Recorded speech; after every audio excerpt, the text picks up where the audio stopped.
Welcome back. It's puzzle time with Sudoku Sleuth, and I am absolutely excited about today's puzzle that we're going to take a look at in a second. Now, the title of the puzzle is In the Dressing Room, and you can see Sleuth here in a dressing room. Now, I'll give a little bit away. It should have actually had a mirror in the dressing room, and there should be some sort of reflection, because that's actually part of the puzzle that we're going to take a look at now.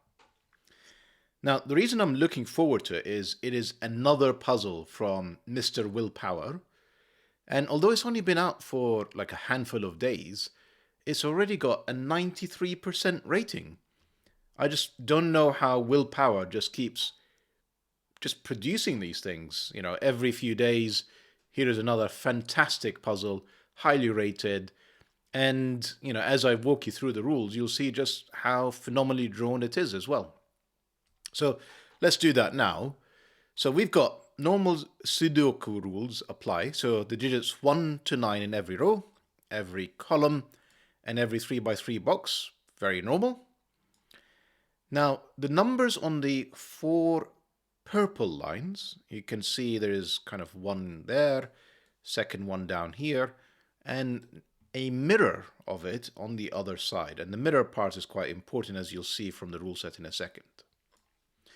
But they essentially are Rembrandt lines. So they are lines, they are each set of consecutive, non-repeating digits in any order. Now the stickmen, and you can see the purple lines are essentially drawing, a stick figure of some sort, a standing stick figure, is essentially a reflection. So the stickman's reflection has the same digits as the stickman in the same order, only reflected by a mirror, which is essentially this gray line here. Let's see what else. So they're in the same order, only reflected by the mirror. So example, row 2, column 3. So row 2, column 3, this cell here, I'll just highlight that in blue, is the same digit as row 3, column 8, which you can see over there. It's essentially the stickman's chin. Now, numbers in the cages, it says. Numbers, in cages. Sum to the number in the top left corner of the cage. So you can see that here I'm in a 5 cage of some sort. There's another 5 cage in here. And, many of them peppered throughout the puzzle. Let's see what else. Numbers in cages, sum to the number in the top left corner. Number with a white dot between them are consecutive. And there's a huge number of them here. In the bottom left corner, and another one there as well. Now, not all possible dots are given, and the gray lines, which you can see there, are the mirror border and do not affect the puzzle. Well, that's all the rules we have. Now, of course, Willpower, as he does in so many of his puzzles, has given us 0 digits in the grid to get us started.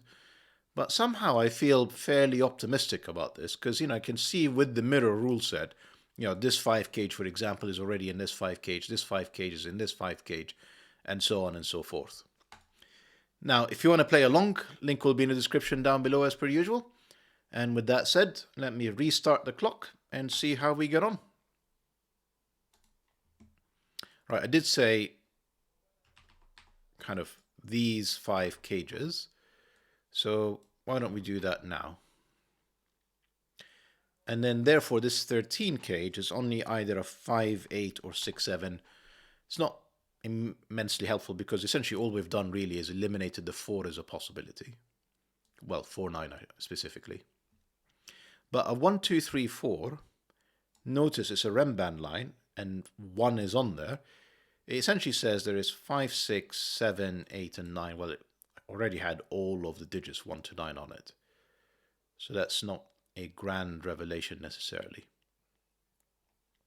Maybe let's continue thinking through this. So this 6, 9 or 7, 8, the two kind of possibilities that make up 15, are actually repeated on the arm as well. So this is 6, 7, 8, 9 again.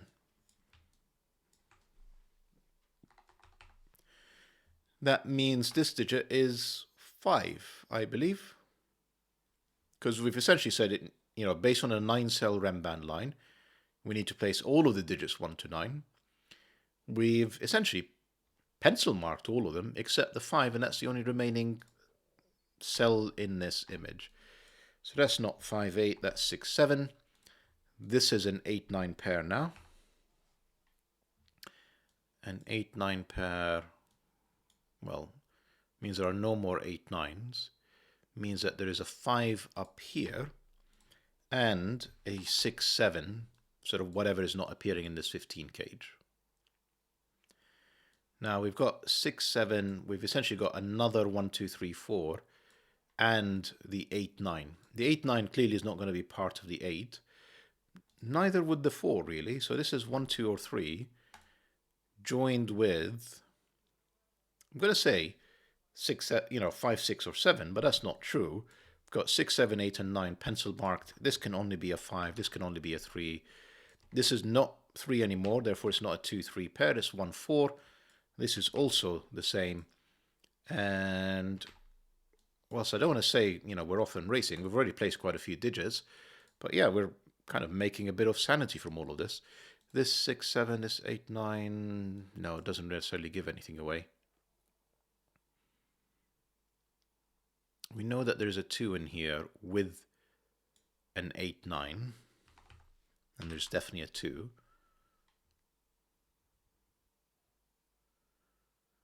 I'm going to put aside the top half of the grid for a second, because when I mentioned the white crop key dots, I noticed that we actually have a very long set of it. So we've got 1, 2, 3, 4, 5, 6, 7 white crop key dots in a row. Now, normally you can sort of almost reverse order, but I don't think it's even going to be possible in here, because if I do, let's say 2, 3, 4, can I do 2? No, let's try this again. Ignore the 5 at the top. I'm probably going to end up using it again. So 1, 2, 3, 4. Now, if I go 3, then I could do that and go 5. So that's a possibility. You can kind of reverse, and there is no negative constraint. So this is certainly possible. But even if I essentially do sort of like a reverse and then reverse again, because you can see this has to go up, it can't go back down to 2, 1, we'll end up duplicating. So essentially we're still looking at either a 7 span set of digits, if that continues all the way through, so 5, 6, 7, or a 5 span set of digits. Whichever it is, it's a massive length. Now I think this 5 forces this to not essentially reverse course. We need to have, because the 5 is in the middle, either side of the 5 there are only 4 digits. Now if I reverse course in here, essentially go 3, 4, go back down, then back up, I ended up, as you saw, with a run of 5, which I couldn't do and have 5 at the top. So I need to essentially have a continuous run that doesn't kind of change around the order much and fit the 5 in the created gap. And this 5 in that created gap has to be on this white crop key dots. Well, white crop key domino. So that's a 5, meaning this is 4, 5, or 6. And then we can probably fill out the rest of it from here. Now, let's try a scenario, because I'm looking at this 6, 7 and thinking the 6 can't be on this side, can it? 6, 7, 8, 9. 6, 7, 8.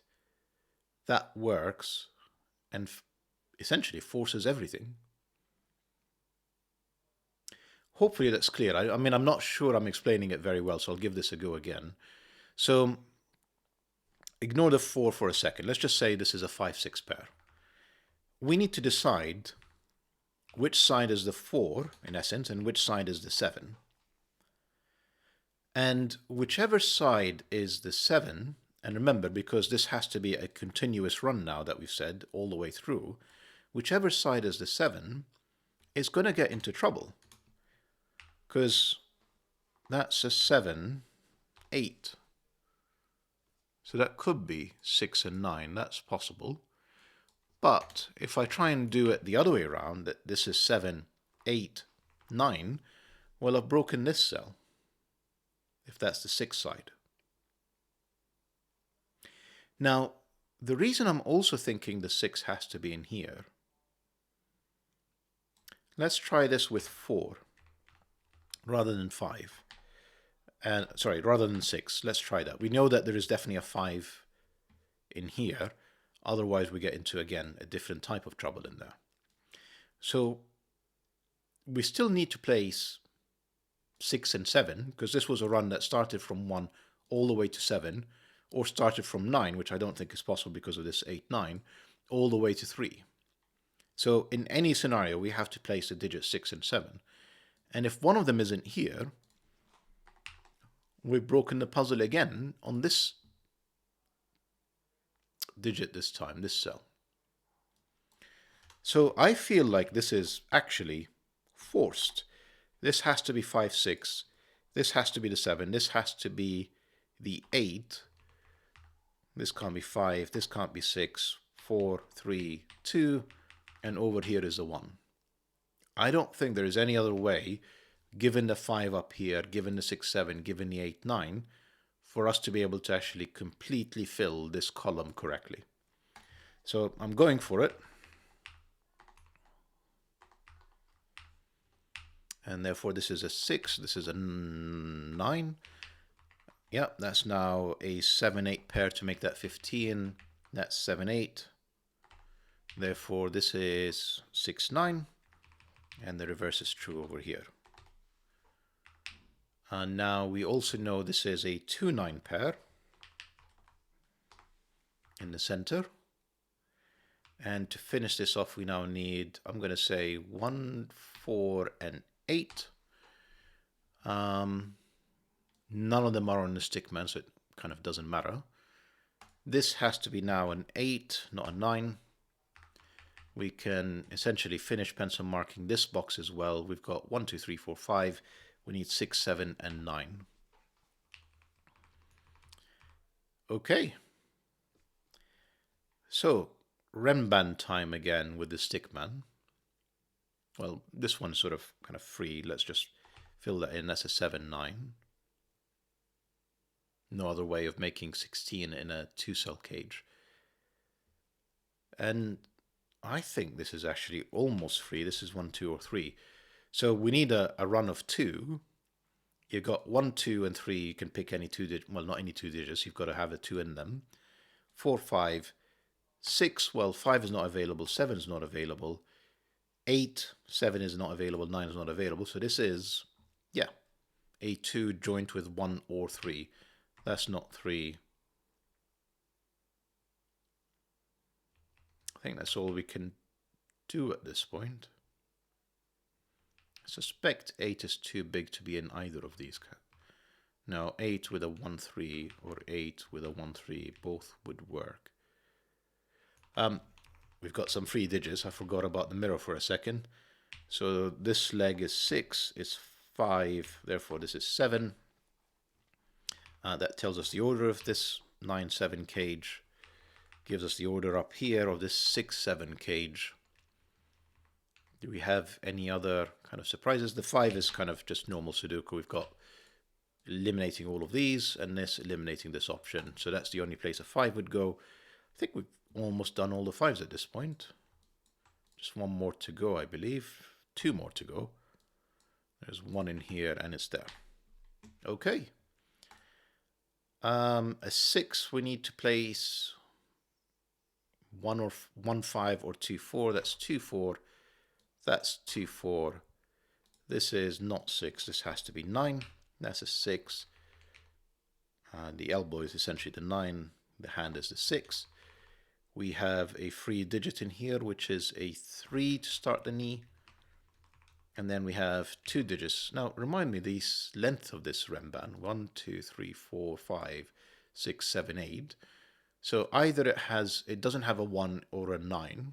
We don't know yet which one. What it does have, though, for sure, is an 8, which I believe has to be here. Yeah, because that's not a 3. And that's an 8. That's an 8. That's 11. That's got to be the 1. 1. We don't have a 9. We have everything else. That's got to be a 7 to complete this Rembrandt line. And it's already mirrored as well. I think we're pretty much at the home stretch now. Let's just do some simple Sudoku to finish things off. And just use the mirrors to finish things off here. Do we know the 2 4s? Have we got any clues about them? Nope. The 1 2s, nope. So this is not 3 7, not 1 or 2. This is 4 6. We know the order. 6 4. Kind of gives us a little bit of tidying up to do at the top, but not huge amounts. I was going to say we've almost placed all the 6s. Yes, we have now. We need to finish this off with a 1 and a 3. This is 2 or 4, still unresolved. We need here a 2 and a 4. We actually do know the order of this 2 4 instead. We need 3 8 9, I'm going to say. None are really resolved.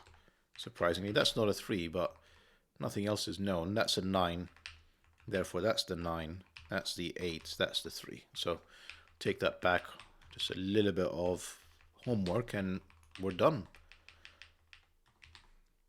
Yeah, we know what these are. This is the 6. This is the 9. This is the 7. This is not the 4. We know where the 4 goes.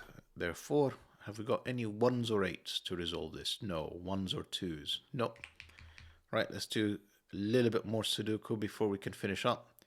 I'm sure we know where this 3 goes. We probably know where the 7 goes. Yeah.